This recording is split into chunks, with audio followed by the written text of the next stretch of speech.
So I found myself asking a question that I hadn't really asked before as I started working in schools in New Brunswick, New Jersey.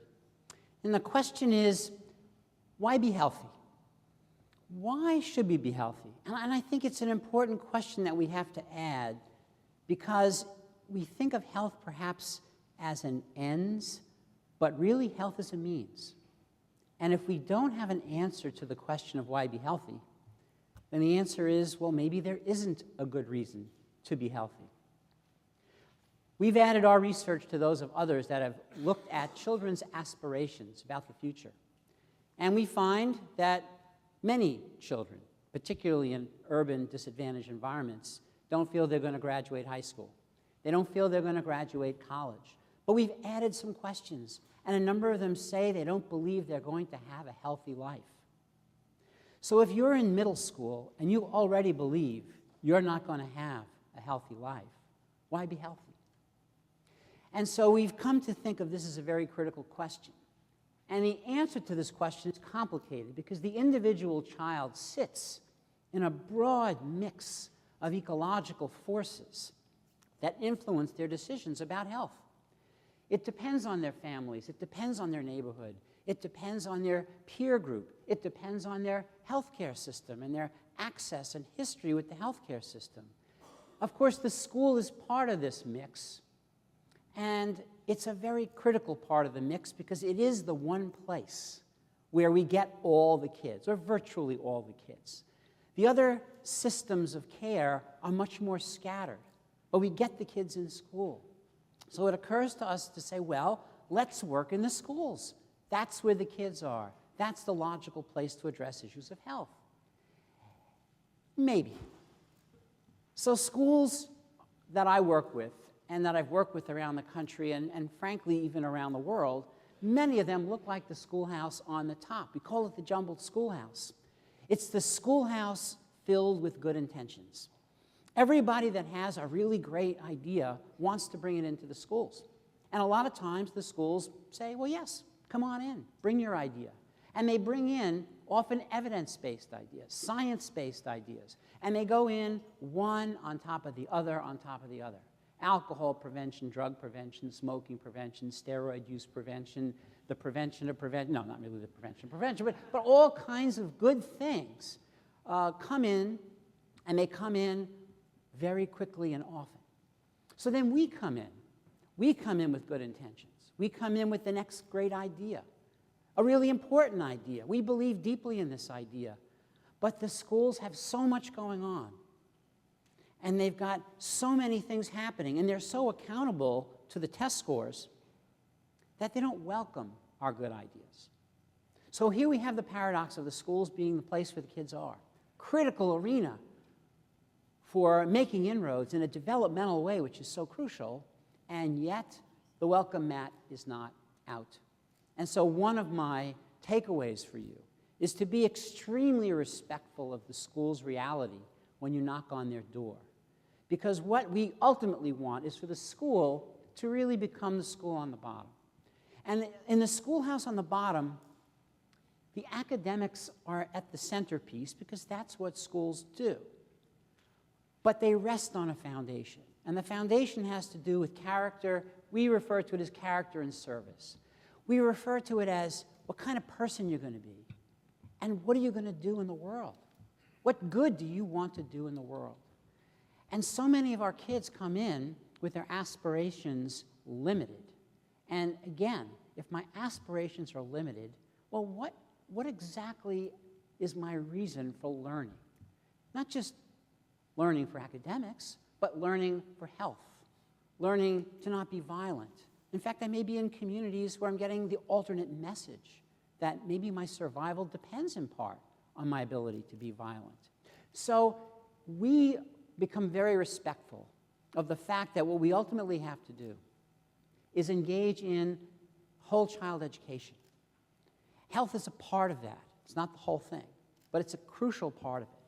And we have to understand that without a sense of meaning and purpose, without that sense of why I need to have skills and self-care, I may be told the right thing to do. I may know the right thing to do, but I might not do the right thing. So we find that at the very base of this, to lead a healthy lifestyle, you're going to have certain skills. That's the most critical thing that we believe schools can and should impart to kids. It's very hard, frankly, for healthcare providers to impart this to kids because you don't have enough access to build the skill set. And when we're building a skill set, remember, we want the skills to be used in the most difficult circumstances, under high-stress circumstances. We want kids to turn to the skills. That means they're going to have to really know them well. So what are those skills? Well, one of them, self-awareness, is about emotions and recognizing your emotions. You know what's going on in your body? You listen to your body. If you have very poor attunement to your own body, you're not going to make really great health decisions. Now, you can take that same skill, and of course, interpersonally it's true. If you don't have good awareness of your feelings, you're not going to relate to other people well. Really important to do. And what if I don't have good empathy skills? What if I don't really know how to pick up something that's going on in other people? Will I recognize other people's distress? How many early warning signs of distress are out there that people simply don't know how to see? And that includes teachers, but it includes kids with each other, siblings, grandparents. And then ultimately, we talk about responsible decision-making. So when I perceive something's going on, what's my decision-making process? How do I think through what to do? How to get help? When I'm tempted by my peers to engage in high-risk behaviors, do I do it or don't I do it? Well, the answer to that has something to do with the larger questions that I was raising earlier. Why be healthy? And I'm of the opinion that schools have a tremendous role to play in helping point kids toward success in school and life. Not just success in school. Test scores are not the answer. We know now from a recent article that Thomas Friedman wrote in the New York Times, where he interviewed the CEO of Google, that Google no longer looks at test scores as a criterion for whom they hire because they found that having high test scores does not necessarily make you creative. Think out of the box. Good coworker. That's what people really want. Think about that in your own lives. Think about the people with whom you like to work. It's not just because they're smart, and maybe they could be a little less smart and would do everybody a lot of good. The data tell us very clearly that success in school and life comes when kids have an attachment and engagement and a commitment to school. That school matters. They spend a lot of time in school. And it matters if they feel that this is a place that welcomes them.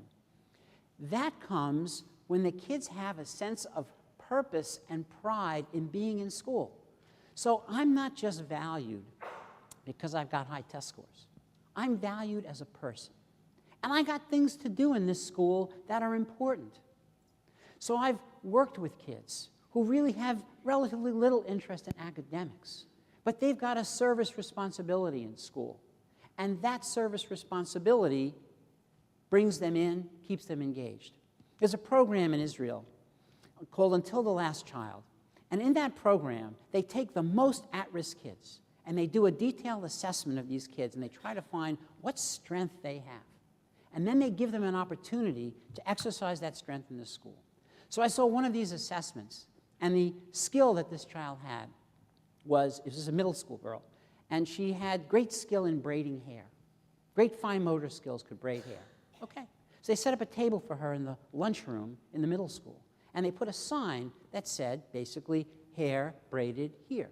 Although, well, it was Israel, so it actually said hair braided here. But that's what the sign said. Now, you know, middle school kids, if the sign said nuclear waste here, they'd go and get some to bring some home to their parents. I mean, so kids, even though they didn't like this girl, even though this girl would fight with them and curse with them, a couple of kids went up and she started braiding their hair, and the braids were going bang this way and that way and that way, and it was great. And all of a sudden, the counselors who couldn't work with her before, trying to remediate her, basically said to her, you know, you can have this table every day in the lunchroom as long as you don't hit anybody, spit on anybody, curse anybody. And when she did that, she lost the table, and the counselor would say, this is terrible. terrible. How are we going to make it so that you get that table back? This girl had a sense of purpose in coming into school. And that's not the end point, but that's the starting point. And so we find when kids want to be in school, have a reason to be in school, have a sense of purpose and pride, and they're in classrooms that allow them to raise their hand without being criticized and feel guilty, et cetera, and they learn in school that what they're learning about is not disconnected from their health. So don't just teach me biology, teach me about the biology of my body.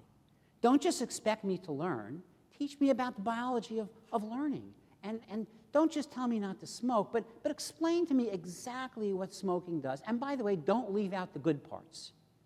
Tell me the whole story. And tell me that in developmentally appropriate ways over time so that it deepens my understanding and I understand how things affect my entire body. So this is what we think is the key. And when the kids get that information and when they get those social and emotional skills that I showed earlier, guess what?